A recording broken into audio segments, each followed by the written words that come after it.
आज से 29 साल पहले 1994 के अंदर एक फिल्म आई थी, हम आपके हैं कौन। और आज मौजूदा वक्त में विपक्षी पार्टियां एकजुट होकर के एक फिल्म बना रही हैं या एक फिल्म को लोगों तक पहुंचा रही हैं, मोदी अडानी के हैं कौन।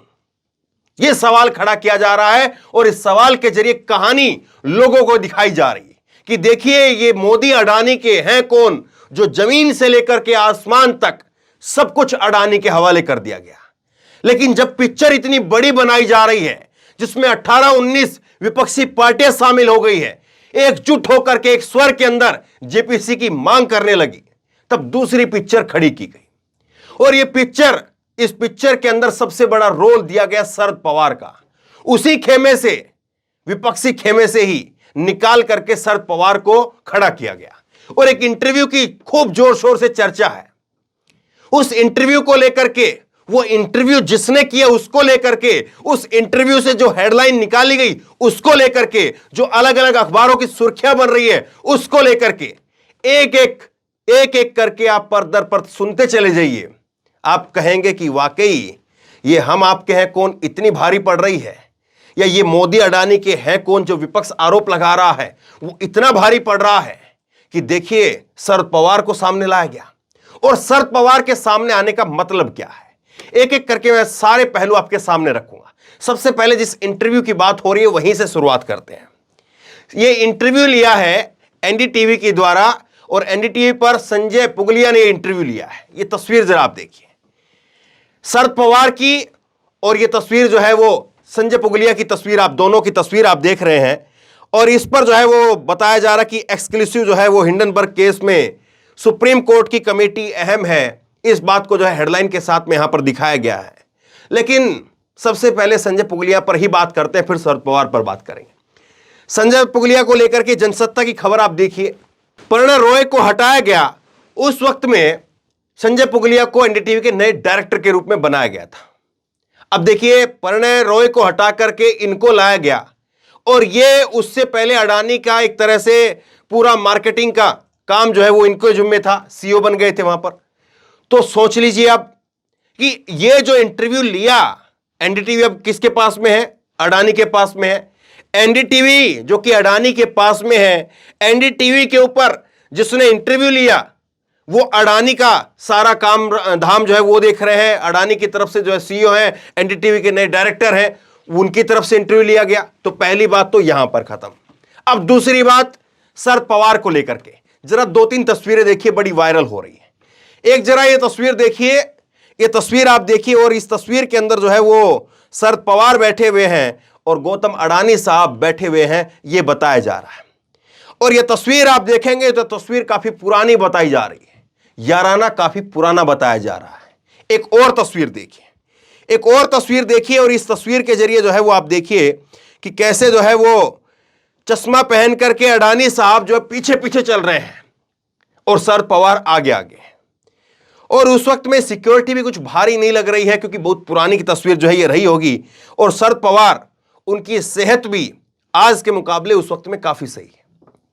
तो ये भी बहुत पुरानी तस्वीर है।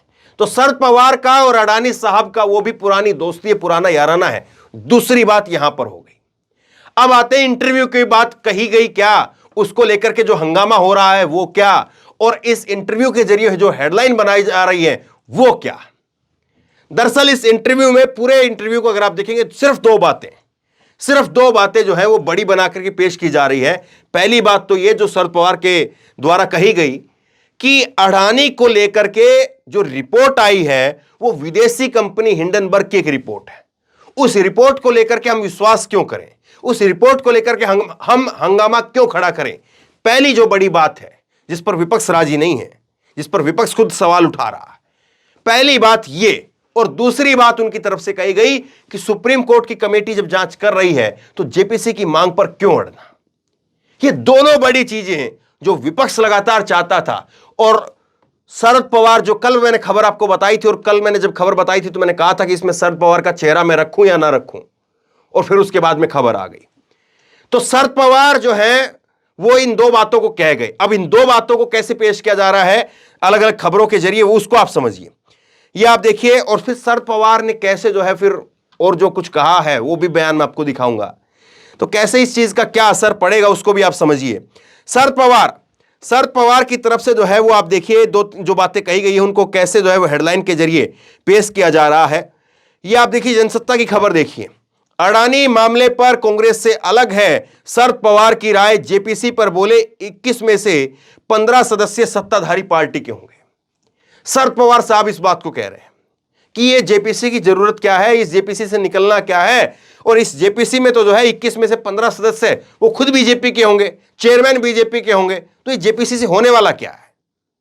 जबकि इतने नादान नहीं है शरद पवार साहब, वो खुद जो है वो जेपीसी जो पहले बनी है, कभी देश के अंदर कोकोला को लेकर के जेपीसी बनी, उसका हिस्सा रह चुके हैं। अब दूसरी हेडलाइन देखिए आप, जागरण, और ये देखिए हेडलाइन के जरिए कैसा माहौल क्रिएट किया जा रहा है। जागरण अखबार की खबर है, एनसीपी प्रमुख शरद पवार ने जेपीसी की मांग को किया दरकिनार, विपक्षी एकता में दिखने लगी फूट। तो देखिए कैसे चीजें बताई जा रही हैं। इसके बाद में इंडिया टीवी ने लिखा है, अडानी मामले पर शरद पवार ने कांग्रेस को दिया जोर का झटका, बोल दिए बड़ी बात। तो सब कुछ बताया जा रहा है। अब देखिए एक और खबर मैं एक और जो है स्क्रीनशॉट में आपको दिखाता हूं, और इस स्क्रीनशॉट के जरिए आप और कुछ चीजें जो है वो तस्वीर साफ होगी। ये आप देखिए क्विंट की खबर है, और क्विंट ने लिखा है, शरद पवार बोले अडानी विवाद पर कांग्रेस से हमारी राय अलग, लेकिन विपक्षी एकता मजबूत है। जब कई राजनीतिक दल एक साथ आ जाते हैं तो सबकी राय अलग अलग होना तय है, शरद पवार ने कहा। तो इस चीजें जो है वो किस तरफ इशारा कर रही है? क्या ये चीजें इस तरफ इशारा कर रही है कि खुद मोदी जी को ये लग रहा है, वो ये सोच रहे हैं कि कहीं ना कहीं जो है ये पिक्चर जो अडानी के मोदी हैं कौन, जो विपक्ष के करीब 18-19 पार्टियां जिसमें एकजुट होकर के अलग अलग रोल निभा रही है, वो पिक्चर वाकई इतनी बड़ी बन जा रही है, या वो पिक्चर से जो है गांव देहात में दूर खेत खलियानों तक इतना बड़ा मैसेज पहुंच रहा है कि उसको ध्वस्त करवाने के लिए वहीं से जो है वो एक ईंट निकाली गई है, जो दीवार एक खड़ी की जा रही थी विपक्षी दलों की तरफ से, और उस दीवार के अंदर से एक ईंट निकाली गई है, उसी दीवार की एक ईंट। और क्या ये एक ईंट निकालने से वो दीवार ध्वस्त हो जाएगी, या वो दीवार अब इतनी मजबूत बन चुकी है कि एक ईंट तो क्या, आप उसमें से अगर 10-15 ईंटें भी निकाल लेंगे तो भी वो दीवार ध्वस्त नहीं होगी। अब उस दीवार के अंदर आप अगर एक खिड़की लगा देंगे और कहेंगे कि देखिए दीवार के आसपास कुछ आर पार अगर आप देख रहे हैं तो कुछ नहीं है। जो अडानी मोदी को लेकर के जो उस दीवार के ऊपर तस्वीर बनाई गई, कल्पना करिए, और उस दीवार को जो है वो अब एक ईंट तो जो है उसी की शरद पवार के रूप में निकाली गई है। कुछ पार्टियां हो सकता है कि उनके भी बयान आए, ममता बनर्जी के भी कमोबेश यही बयान थे कि जेपीसी क्यों, सुप्रीम कोर्ट की जो कमेटी बनी है वो काफी है। तो क्या उस दीवार, जो दीवार इतनी मजबूत हो चुकी है कि उस दीवार के अंदर अगर आप खिड़की भी बना देंगे अब तो भी फर्क नहीं पड़ने वाला है, वो दीवार झेल लेगी अब इस चीज को, क्योंकि 18-19 पार्टी एकजुट हो गई है, और उसमें से अगर 1-2 नेता इधर उधर हो जाते हैं या 1-2 पार्टी इधर उधर हो जाती है तो भी कोई खास फर्क पड़ेगा नहीं। और फिर लोग भी जानते हैं डिजिटल आजकल जो है वो युग है, सोशल मीडिया का दौर है, और पुरानी पुरानी तस्वीरें निकल करके सामने आ जाती है, कौन किसके पीछे चल रहा है, कौन किसके आगे चल रहा है, तो फिर तस्वीर बहुत कुछ बदल जाती है।